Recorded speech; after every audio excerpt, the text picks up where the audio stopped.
Well, good. Well, it's right on time. So let's go ahead and start. I will, might need to put in a couple of links a couple of times as more people join. We'll see where it turns out today. It's just going to be me.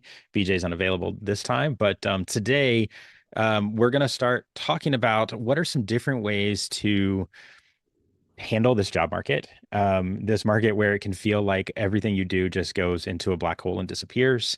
And how do you change that as and I wish it was a guarantee that if you do this one thing, a silver bullet, everyone will respond to you.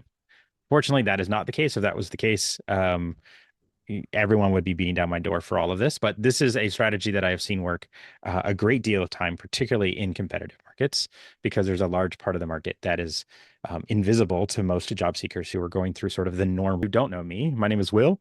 I've been in product for a bit over 20 years. I've been both in IC and leadership roles, leading teams across places like Indeed, Bazaar Voice, long time ago, CGI. My background is also as a software engineer by training.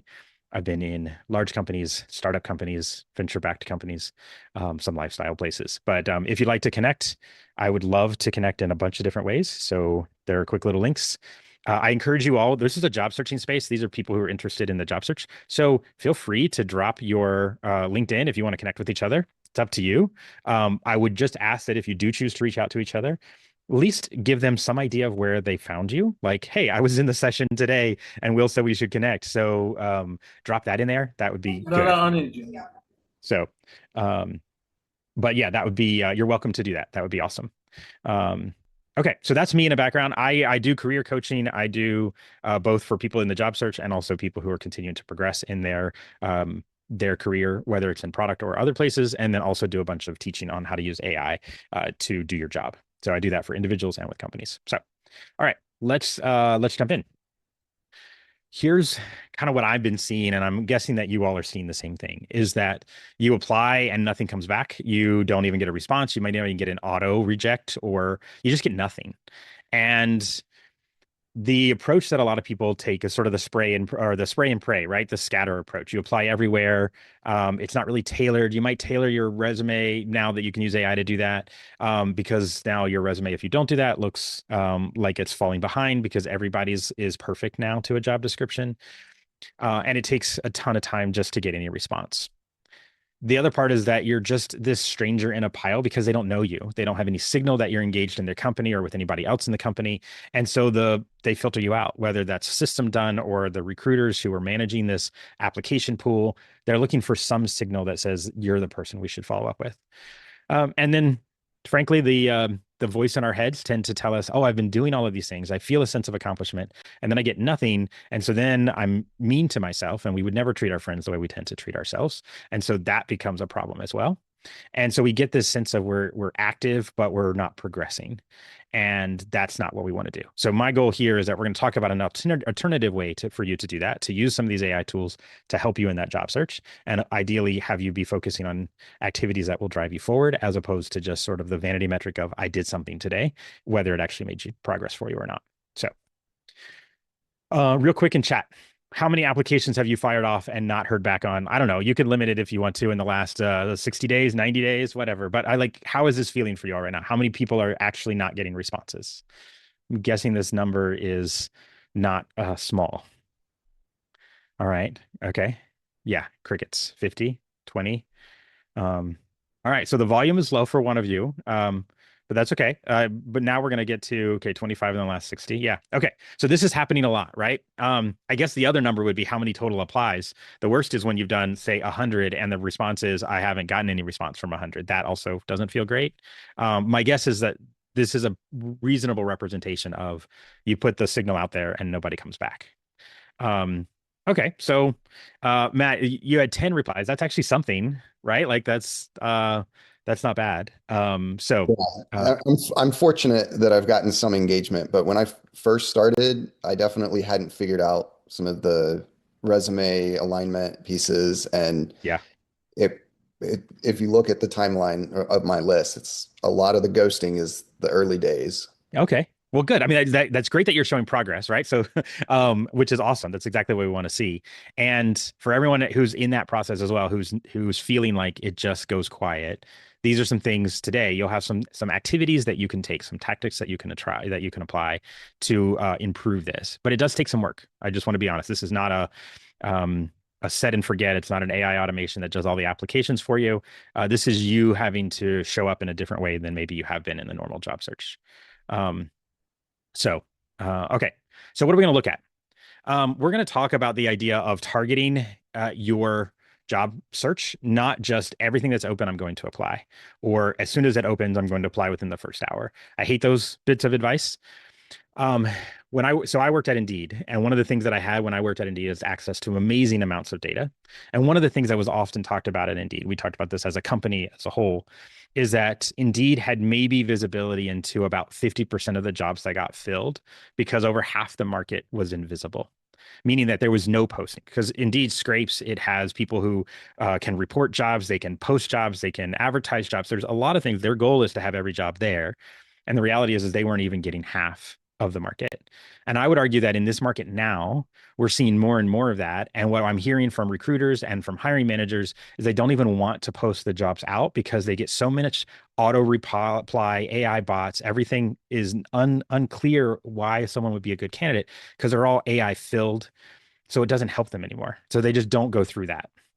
And if anybody's ever posted on a place like Indeed or LinkedIn or any other job board, which I've had plenty of jobs up there, I can't get through all the applications. There's just too many, right? And so there was a time years ago, Indeed launched a new service because they didn't like this black hole that we're talking about here. But it was like an auto reject. After a certain period of time, it would just automatically um, tell you, hey, the person's not interested. Um, and so, Wendy, your question in terms of fake candidates, are there fake candidates? I don't know. I mean, there might be. I mean, so one, yes, there was a whole team, a fraud team at Indeed that worked on candidates who would get through the application and interview process, and someone else would physically show up at the office. That blew my mind that that was a thing. Um, but in terms of there's a lot of scams that happen in there because I think that people who are looking for jobs at times can be very vulnerable because they want to respond. And so my big warning to all of you is never do a background search unless they've offered you a job because they're not allowed to do a bunch of those things. Always make sure that the place that they send you, you actually do a search and type in the company for a background search as opposed to the link they give you so that you're not giving any of your information that would do a background search for a place that's not legitimate. You never have to provide things like your social security number for a job application in the early stages. If they want to prove that you can work there, there's another process once you have an offer in place. So if you're ever not sure, hit me up on LinkedIn and be like, hey, this feels really sketch. I'm happy to look at it. I can't promise that I'll catch all of them, but I'm happy to give another set of eyes for that. Um, but yeah, so there's that. The old way of doing this also was it was just too difficult to really look at your all of the companies that you might want to go after. It was really tough to go deep on these companies. And I would argue that now with AI, you need to be doing this to help differentiate. You can now turn this into something, a process. So this is what I think is really neat. You can turn this into a process that makes you much more competitive because you're going to know more about the space, know more about the companies, and you're going to use AI to do this so that when they ask you, how are you using AI to do these things? You have real hands-on type activities that just make this a bit more relevant. And in this market, the more that you're using these tools to get work done and the more hands-on it is, I think the better your stories come across when you're telling these stories. So, but yeah, so things about that. So this is what we're going to do. Part of this is around um, where do we target? So Matt, you were talking about the alignment of the resume, the LinkedIn, things like this. I'm stealing this new term, not really a new term. It's been around for a long time, but Vanessa Van Edwards has published, I think, her third book. She's on social media in a lot of places. Clearly, I respond to a bunch of her stuff because I keep getting more and more of it. But she's a great, she takes a log line, which is like from a movie, but she has hers. She kind of throws out the idea of the elevator pitch. So for anybody who's done like a tell me about yourself that's long, this is very short. It's 1 to 2 sentences. And it makes them want to ask questions. And so hers is I teach ambitious people how to become impossible to ignore. Well, by the way, you all should probably all follow Vanessa Van Edwards and learn from her stuff and read some of her books because you want to be impossible to ignore in this job search. And so I'm kind of leaning into this idea of how do you get your 1 to 2 sentences, your log line This could be your unique value proposition, something that's intriguing. Um, and we're going to talk a little bit about how you can create this. We're not going to create it today, but I'll give you resources on how you could do this and work with AI to help you refine this. But I think you could use this in some of those initial conversations with the recruiters. And when I find people do this well, they always get the call back, like super, super high percentage get the call back. Because there's a big difference between I have 15 years of experience in product management, and then you give them a walkthrough of your resume and you spend 3 to 5 minutes and you're not compelling and it's not targeted as opposed to I'm a senior technical PM who turns industrial hardware plus software into revenue with an applied AI edge. Cool. And now I want to follow up with a question. If that was your answer to tell me a little bit about yourself and this was your answer, now it's a conversation and you delivered it in about 15, 20 seconds at the most. So that's where I want you to get to. And then I want you to use this to break out your list. So like this is still a new thing for me. Like this idea of the log line is fairly new for me. I've used elevator pitches that are a little bit longer. I've used teammates that are a little bit longer, but I find over and over again, they're just not resonating with the market. So this is what I'm seeing is moving more and more in this direction. Matt, you and I have worked together on a bunch of things. When I started a bunch of this a few years ago, teammates were 3 to 5 minutes. I'd cut them down to like 2.5. Now I'm at sort of like 30 seconds to 90 at the most. This is even tighter of like, give them 15 to 20 seconds and then start the conversation. So the trend is moving quickly. So that's what I'm going to suggest is start getting your log line. And yes, it is for promoting screenplays. Vanessa talks about this is where it came from. And the idea of it is it hooks people in to want to have the conversation. And if you do that in your networking and in your connecting and even in your interviewing, you create intrigue and an opportunity for people to engage with you and get to know you because they're really curious. So the really great psychology that I think is fascinating is that in interviews, this is not just in interviews, but applied to interviews, people make a lot of their decisions about you in the first 2 minutes of conversation. And then they spend the rest of the interview looking for proof that they're right because they don't like to be wrong. So if they like you and think that you're really interesting and engaging and clearly good for the role, they're going to look for evidence for that. So if you can log that in the first 2 minutes, then your interview changes. Whereas if you show up, you feel not present, not bringing the kind of energy, not the clarity of ideas and thoughts as are relevant for the role, then they just find all the evidence to prove their point. So that's is what we're going to go after. This is in the prompt, but I want to show you. So this is a how you could create your log line. This is a quick prompt. I started with this and then let's see. So I did this because all of these prompts I give you, I always try them first to make sure that I'm like, how am I refining them? So this was actually my refining process.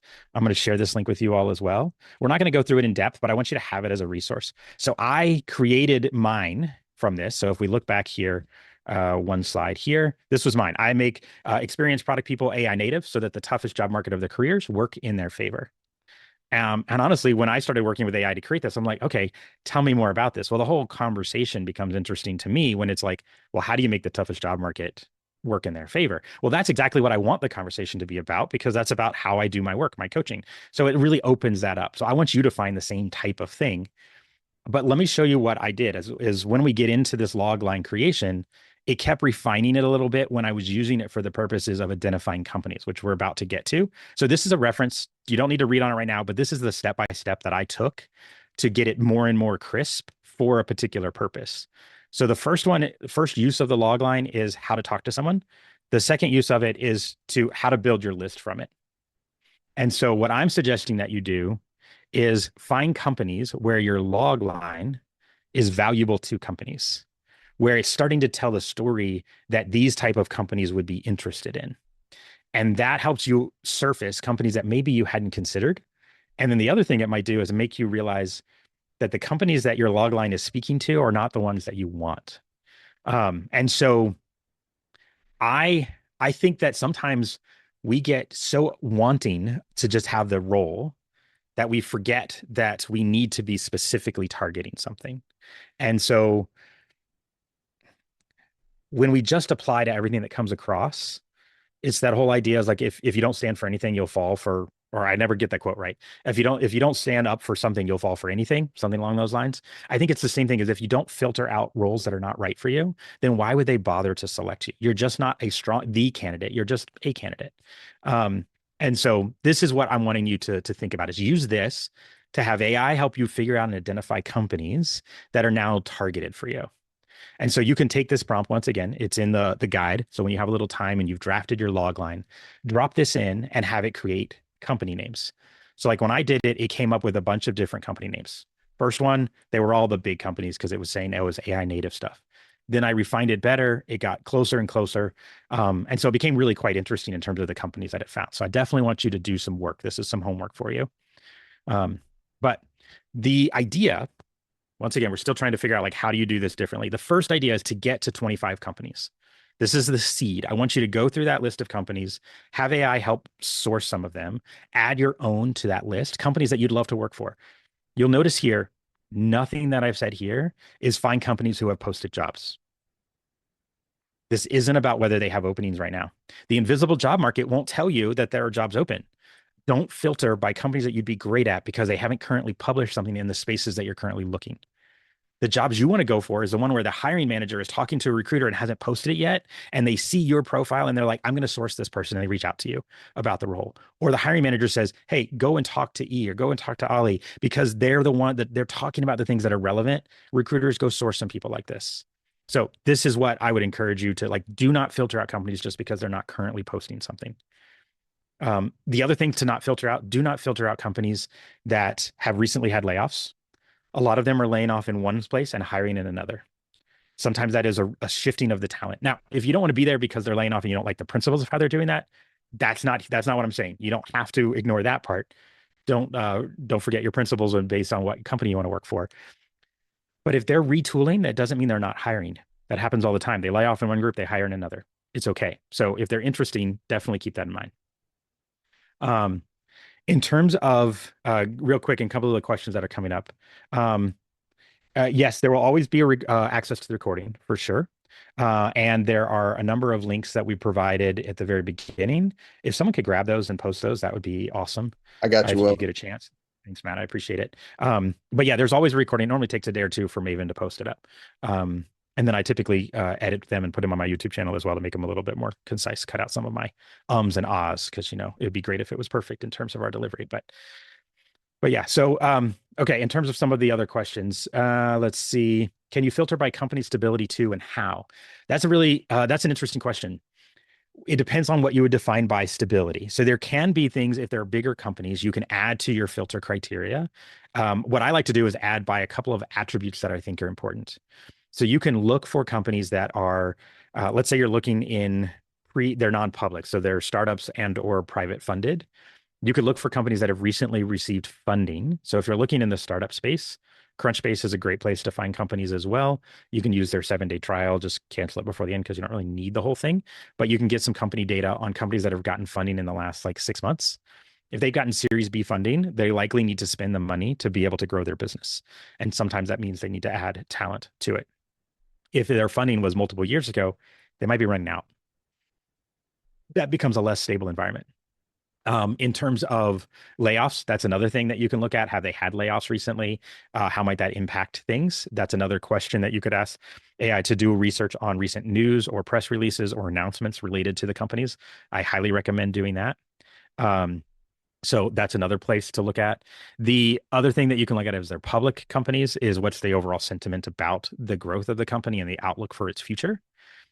Those are other things that can often come from a market analysis of the business and how well they are competitive and going into certain spaces. So those are a couple of things that are worth paying attention to. Like I just saw recently Airtable. I was a customer of theirs for a while. They just got acquired. They just got acquired for less than the amount of money that they raised. At one point, they were valued at like 17 or 18 billion. They just got acquired for like 1.2 billion and they had raised 1.4. I don't know that would be a company I'd be seeking to run after for myself, right? Like it feels like it's a turnaround space. And in this market right now, if like they haven't figured out the turnaround, I don't know that that's what I'm looking for in my life. Now, if you love the turnaround space, that could be a great opportunity for you. So it's not like there's not a right answer. There's a right answer for you in terms of what you're looking for. But yeah, so hopefully that helps. And then, so now you have this list of companies. Great. So then you expand on it. You ask AI to go and give you more of companies like this, and then you need to do.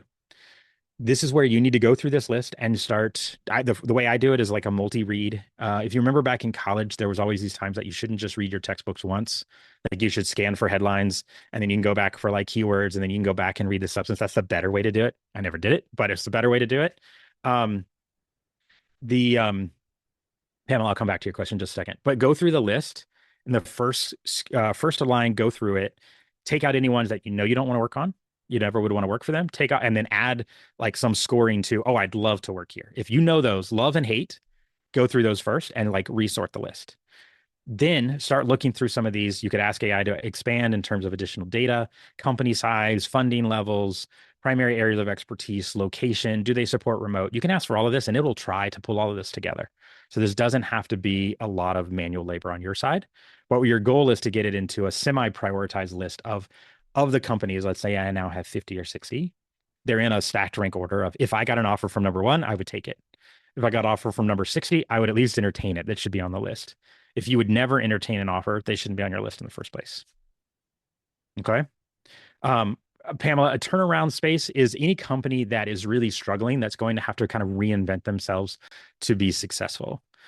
Maybe they've struggled to maintain revenue. Maybe they have a churn issue. Maybe they're plateauing, and so they're no longer growing year over year, but they're kind of just steady. Those are the things that are sort of a turnaround space where they need to bring in maybe a new team, a new leadership team, a new strategy to figure this out. That's kind of what that means. And there's companies at all sizes that need to do that. There can be startups to all the way really big companies, right? Like a lot of big SaaS companies are having to reinvent themselves right now with AI because people are like, I could just build what I want. Like Workday is one, or Salesforce is another, or ServiceNow. These are really big companies that are having to really reinvent themselves. They're not really turnaround because they're not failing, but they're not growing necessarily the same where they were before. So, but yeah, so that can happen. Okay, so now we have this list. We have it prioritized. What are we going to do about it? How are we going to know more about it? This is the part that I find is really valuable from an AI perspective. This is where you can differentiate yourself. So we're going to attach, how do I use AI to become more knowledgeable about these companies? And then how do I use the AI tools to make this easier in my life? Because I already have so many things going on. I have work, I have a job search, I have family, I have hobbies, I have sleep, right? Like we need to sleep at some point. So here's my positioning and my argument that of what you should be doing here is because you're now targeting specific companies, these are in specific domains, they have expertise in certain areas. You need to become conversationally interesting about those spaces. So if I wanted to go and work at a streaming, like a Disney company or Netflix, I don't have any background in that. I'm not going to be able to just like go into an interview and speak well about it. Now, even if they had something that was in my background, like personalization or recommendations, which those have plenty of those things, right? But I wouldn't know the real problems in those spaces. And so I would need to get up to speed on that. And so that's what we're going to talk a little bit about today. And so you're going to use AI augmented research on each of the companies in your list. That's my suggestion for you. Then you're going to engage on LinkedIn platforms or any other places where they find them, but LinkedIn's the biggest one. This is what I would recommend to kind of warm up both the brand and the people in the companies so that people are aware that this is a space you're interested in. And it doesn't cost anything other than your time, which is valuable. Don't get me wrong, but at least it's not going to cost you extra. So you don't have to buy any tools for this. So what we're going to do is we're going to use a tool that I don't talk about very often. I'm a big Claude fan. Well, we're going to use notebook.google.com. This is used to be called NotebookLM. I believe Google will always be relevant in the AI space. They just have access to too much information, too many connections. I just don't think their models are the most amazing, but I'm not sad on them either. Gemini is quite good. Notebook is a really interesting space though. So what we're going to do is we're going to use NotebookLM. So if you go to notebook.google.com, you might have to log into your Gmail account. These are a bunch of different like notebooks, but I'm going to show what it looks like when you create a new one. This is the experience you get. Create an audio and video overviews for whatever. And you can drop your stuff in here. I'm going to close this out for now so you can kind of see this feels different than a lot of the tools. Yes, you can chat with it, but it doesn't have any sources yet. There's this whole studio over here. So what the heck are we doing? So what we're going to do is we're going to add some research. So we're going to switch over and make it deep research. And then we're going to take the prompt or some version of this prompt. By the way, there's nothing magical about my prompts. If they inspire ideas, great, but you can use them as is, but you can absolutely edit them and make them your own. Please do. I encourage you to. So I'm just pasting it in. And what I would do is I would update what company. So what company I would do this for and what's the role that I'm interested in. So the level of role. So for me, if I was looking, so I did one earlier because these do take a while. This is a little bit of a set it and then go do something else, by the way. Like the deep research will take maybe 5 to 10 minutes. The creating the podcast will create another 10 minutes or so. So you can kind of set a bunch of these up and then move on. But then you would fill this in and you'd run it. And what we're looking for it to do is do research on the company for the product space. What is it that they built? What is the market in space and where is it heading and what are their competitors? You want it to pull a bunch of this information. What is there known about their interview processes? Who might be interviewing me? What do they care about in the interviews? Like Netflix is really big on values and they have this sense of values that they want to talk about in their interviews. And it's well known. So you should do that research. And then also ask for any signals that have come up in the last 30 days or 90 days for the company. And then make sure that it's actually traceable. So it has a source to come back to. So when you do that, I'm going to go. Okay. So this is one that I've already done. This is one that I ran on Zillow. I did one for Zillow with the idea of I wanted to be an AI ML PM in prop tech. So I've run land investing business. I've done real estate and mortgage in the past. So I was like, okay, let's explore this. So I ran that search. That exact same prompt that I gave you in the guide is what I put in, and I just hit return, and it found 61 different sources, all about Zillow, their process, where they're going. And it created a bunch of information about something that Zillow is working on, which is called sort of their super app. How can they be this one-stop shop for a bunch of different things? So the reason that I like this for company research is that there are the sources, so you can go and dig further into this. The other thing is, as you find sources, you can drop them in.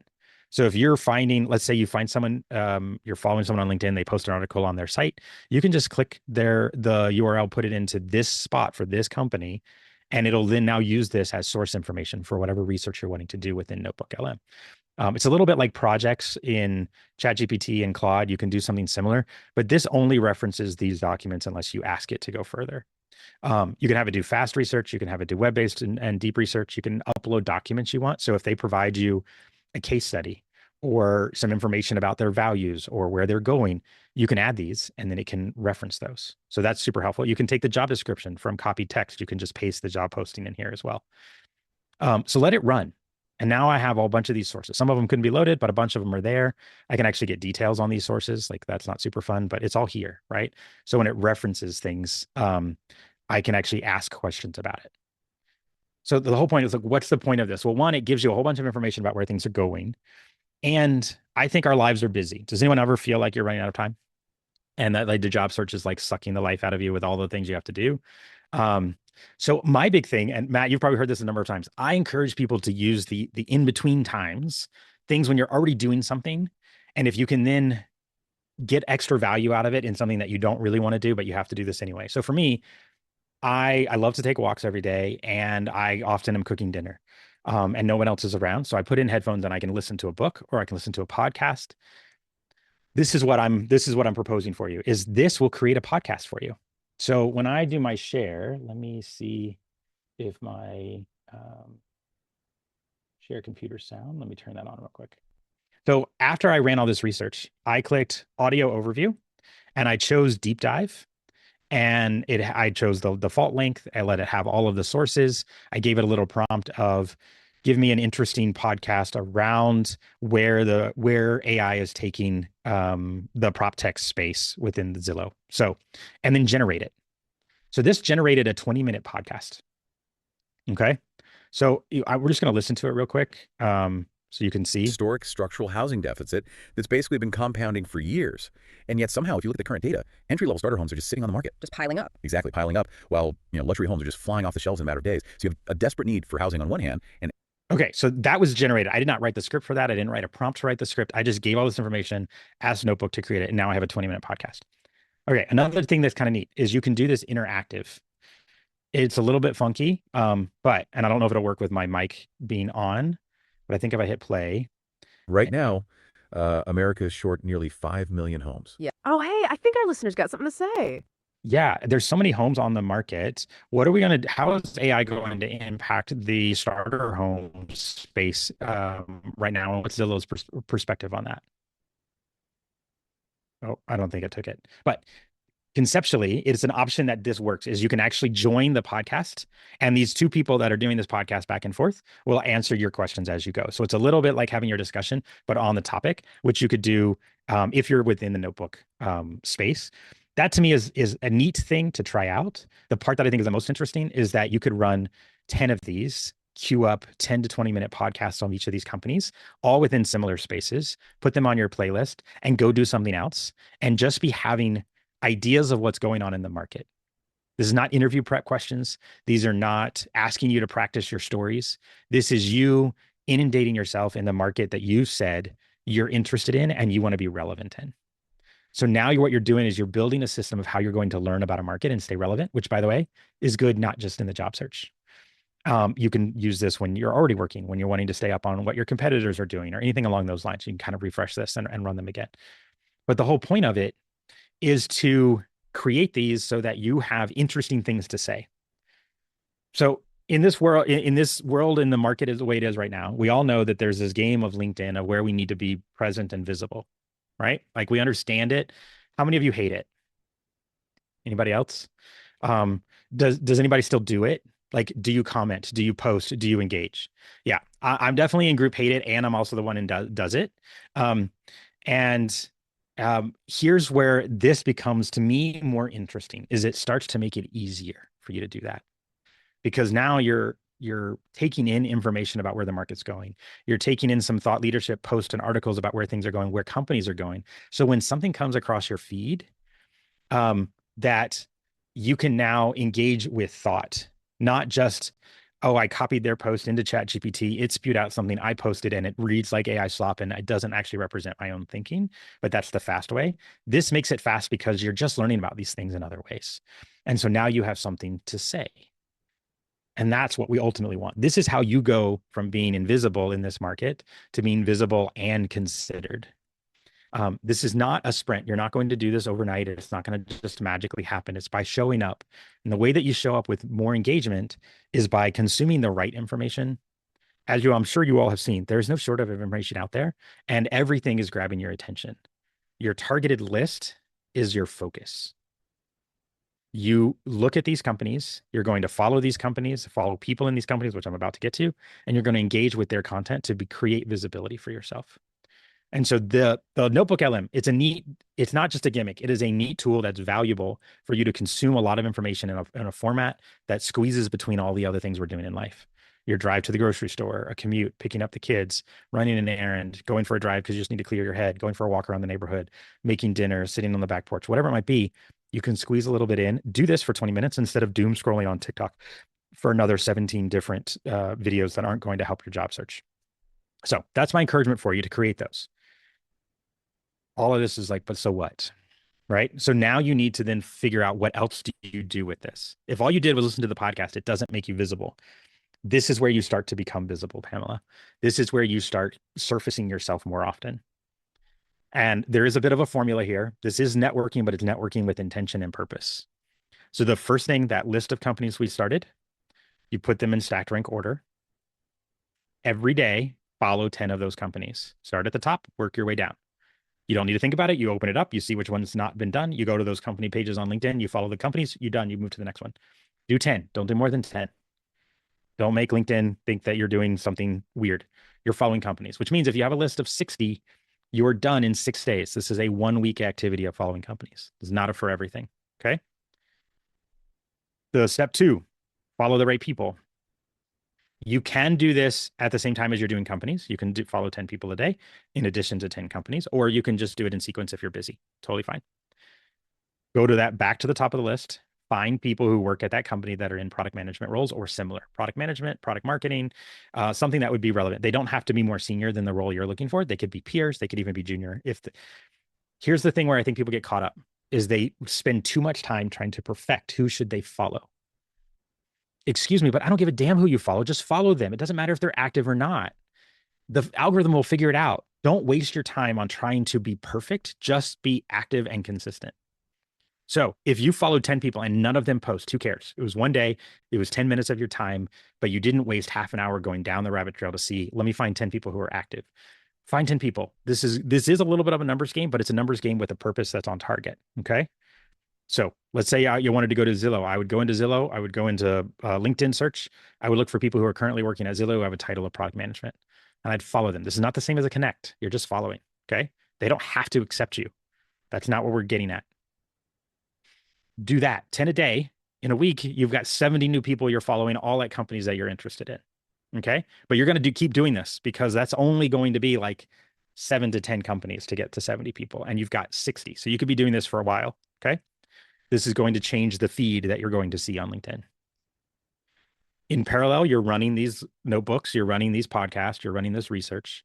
And now you're going to start seeing things on your LinkedIn feed from these companies and from these people. And you're going to comment with substance. So this is where, if you like Pomodoro timers, something like this is great. Like I just flip it over and it sets a timer. Give yourself a 30 minutes. I don't care if you write 2 comments or 10 or even 1. If it takes you 30 minutes to write a thoughtful comment of substance, you'll get better over time as you do this. But it's okay. It's not about how many, it's just about consistently showing up. So write 2 or 3 comments on the things that are coming through, amplify what they're saying. These are the people that are at the companies you're interested in. They're in the space that they're interested in. If you have other stuff in your feed, ignore them. Focus on the things that you're engaged with around your job search. Help LinkedIn know what you're interested in. And then as people engage with your comments, this is profile views, this is people engaging in your comments. They might like it, they might respond to it. Every one of those people who does something on your comment, on someone else's post, is an opportunity to reach out and make a connection. Those are the people you send connection requests to. Hey, thanks for engaging on this. I'm really interested in, I'm always looking to expand my network. I'd love to connect. Connection request. They may say no. You notice what I didn't say? Hey, I'm in the job market. I'm looking for an opportunity. What can you do for me? You haven't earned it yet. Let's be honest. Like you have to earn this from people, and you don't leave. You don't come up to people and say, give me a job, give me an opportunity, give me a referral. You post comments of substance. People engage. You engage with them. You follow up with a couple of conversation pieces with them. You engage with their profile and their content, and then you'll earn the fact that you're now interesting and relevant and intelligent in the space. I know this doesn't feel active, but it works. I was working with a client the other day, about a week ago. He posted, he had been laid off. This is the process that I gave him. He was following this to a T. I'm happy to say he's starting his new job and he's loving it. He was even saying that he has this Friday off because the company actually just has a rest day. Like he went from such a not good environment to a good environment. He's like, I've never been at a company that has such good onboarding. Like this is just transformational for him. This is where these roles come from, is by making these connections. And so it's genuine, it's real, and it takes work. There's no sugarcoating it. You're going to have work to do. So yeah, so you're going to nurture the profile views. When people come to your profile, if they're checking you out, the other work, which we're not covering here, is, does your profile say the same story about your logline? Does it say what you do, what you're interested in, what you're looking for? Your comments will show up. If you have a post occasionally, that's good. The fact that your about should be on point for what it is that you deliver and how you make a difference. All of that needs to work. But as long as that's in place, this gives you now an avenue to really nurture those relationships to drive to what you're wanting. And when you have engaged back and forth, give them an opportunity to easily connect with you. Have a Calendly link or a Cal link or a Google Cal or whatever it is for scheduling. Make it super simple. The neat thing is that when you start to do this, you will start to see a bit more inbound. It's not perfect. It's not like it was 5 years ago where you just open up your inbox and things show up. But this is how people start to reach out to you, because they now have an idea of who you are and what you stand for and what you're interested in. So this is helpful. Yeah, Kazani, go ahead. Thanks, Will. This is very helpful. A quick question for me is, how do you have a log line if, let's say you have something of your own, but you're also open to getting a job, and demonstrating that on LinkedIn successfully? Because sometimes you are trying to promote either your business or your consultancy or whatever. A recruiter could then be like, oh, this person is not open to work because they're doing this, but maybe you are open to, yeah. So Yeah, great question. And the answer is not one you're going to like, but you only get to choose one. uh-huh, Your LinkedIn profile can either help you grow your business or it can help you land a job. It will not likely help you do both, because as perfect. soon as you start trying to make it do both, it does neither very well. Why would I hire Uh, you as a consultant if you could just go and get a job and leave me behind? I'm not likely going to hire you. However, if you're trying to use it for job, that's okay. And then you just realize that or let me rephrase. If you're using it for your consultancy business, and that's where your primary business development is, then go all in on that and own that. And then have other conversations in other places. If people come through, now they're warming up to you like, oh, you're consulting. Yeah, I'm also always looking for contract to permanent opportunities or consulting into fractional work. That's also an option that's on your plate. That's different than them hiring you full time, but it can open up the conversation, but it still leads with your business growing in and of itself. Or do it the Uh, other way around is I'm job seeking. And then a lot of your work for consulting is I'm open to fractional work. I'm open to some contract work. That's different, but it's not what your LinkedIn profile is telling people, right? Like you can only do one or the other. If you try to do both, it won't do either one very well. got it. Thanks for the transparency. Thank you. Yeah. I wish it was a better answer. I wish there was a better way to do it. The way that you could do it is you can create a company page for your consultancy business and have that be all about what your consultancy business does and post everything about your business there. And on your individual profile, you can talk about that you're a principal consultant at this company and that you were looking for new opportunities at full-time and contract roles. And then your profile can be about that. Just know that business page is likely going to get a lot less engagement to start with. You're gonna have to earn that over time for your Yeah. business. Thank you. Yeah, for sure. Great question. Okay. Great. So this is what we talked about today. This was a bit different. Normally I do a lot of builds. There are prompts for you to build, but I really didn't want you to just go dark and try to build this because I think your logline is going to take a little bit of time. And I think the notebook LM, you're going to have to run and then sit there. And I don't want us sitting there for 25 minutes while Google does its thing. So I hope you all found this helpful, but I want you to think about this is that part of what we're talking about here is how do you use AI to stay on that edge of your market that you're interested in?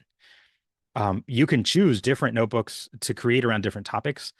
If your company list is very diverse, you're going to have a hard time. That's a lot of things to do. Like I think about them as neighborhoods or like Venn diagrams. If there's no overlap in all of the different areas, you're going to struggle. But if you can find the primary circle, whereas many of those circles overlap, like for me, if I did personalization, recommendations, matching, all of those are very overlapping in sort of the ML space. That's my background, right? But I've also done things in mortgage, finance. I've done things in CPG. I've done things in HR tech. Those don't have a ton of overlapping unless I start looking at like multi-sided marketplace. So Zillow is an interesting from a multi-sided marketplace. Indeed's a multi-sided marketplace. CPG sort of the products I built were somewhat multi-sided marketplace, but eBay would be an interesting place, right? Like you've got to find the angle of what you talk about. But I want you to think about that edge that you want to have.